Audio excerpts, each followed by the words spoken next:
As you may know, Aftershoot is software that will cull, edit, and retouch all of your photographs from a wedding almost completely automatically. But what makes Aftershoot so powerful is that it shows you exactly what it's done and it gives you the final say on what happens to each one of the photographs. In this video, I'm going to show you how to use the culling feature of Aftershoot to get through thousands of images as quickly as possible. First, drag the folder with all of your raw photographs into Aftershoot. Choose what type of photo session it was. In my case, it's a wedding. And click Start Culling. All right, that took just 18 minutes to get through 2,600 images, and now everything has been rated. And you can see here within this Cull tab, within this grid view, we can see the Cull filters here on the right. Selected images are rated 5 stars and are green. The highlights of the day, the absolute best images, are rated 4 stars and are blue. Blurred images are rated 2 and are red. Closed eyes are purple and are 1. And if we look right here, you can see the majority of images are actually duplicates from the day. And these are colored yellow and are given 3 stars. Keep in mind that photographers taking images of people are usually taking multiple images of the exact same shot because we want people looking their best with their eyes open. But we don't need to deliver multiple images of each shot, and Aftershoot saves a ton of time by grouping similar images together. We'll talk a little bit more about that in just one second. Now, there are 3 different ways that we can view and check Aftershoot's culling here.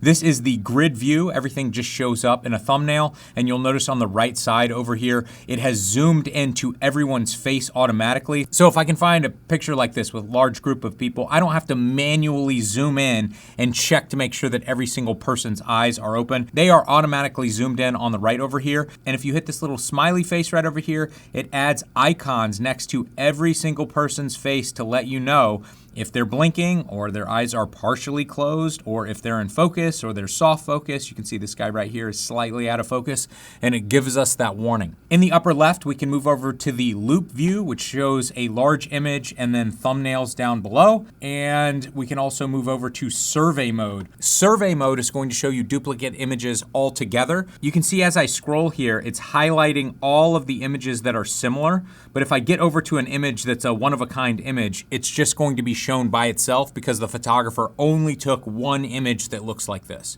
My personal favorite view is loop view. I'm hitting the arrow keys to go through each image one by one in loop view here, but you can see that it is combining groups of duplicate images together. This number right here, 12, is how many images are grouped together in this little mini session. And once again, you can see this is rated green and 5 stars. This is a selected image.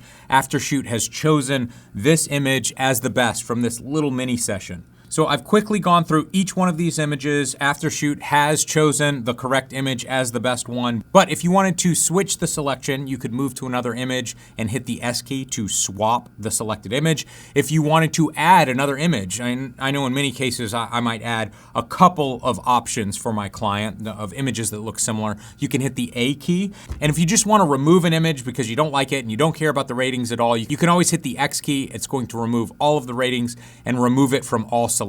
Now, once I go through all of the images once, I usually do one more check before I send everything to the next step, which is editing. And I can use these colors or star ratings that we have been using to categorize all of these images to check only the best images or only the worst images that we're going to delete. If I wanted to see the absolute best images from the day, remember Aftershoot rates those 4, so I could just click on 4 stars and it's going to show me all of the images that Aftershoot thinks are the absolute best of the day. If I want to see everything that I'm about to deliver to my client, I want to click on both 4 and 5 stars. This is going to be all of the best images and all of the selected images. And I could go through all of these really quickly, just make sure that I didn't overlook anything. Or if I'm really paranoid and I want to make sure that I'm not going to delete a keeper, I could turn both of these off and instead I could turn on 0, 1, 2, 3. These are all of the images that are about to be discarded, and I could go through all of these bad ones one more time and just make sure that I'm not about to make a mistake. The other cool thing to remember is that all of these ratings sync with outside software like Lightroom or Capture One as well. Anything that we rate in Lightroom will show up in Aftershoot, and anything that we change in Aftershoot will also show up automatically in Lightroom. Well, guys, I hope this helps. This is one of many features that Aftershoot uses to save you hours and hours of your life. But in all honesty, there is one other feature that will save you even more time. Aftershoot has the ability to retouch your photographs as well. It will automatically remove blemishes. It will whiten teeth. It will remove wrinkles from clothes. It will remove flyaway hairs, all automatically. But that's a video for another day. You can check out Aftershoot and test it out completely for free in the link below.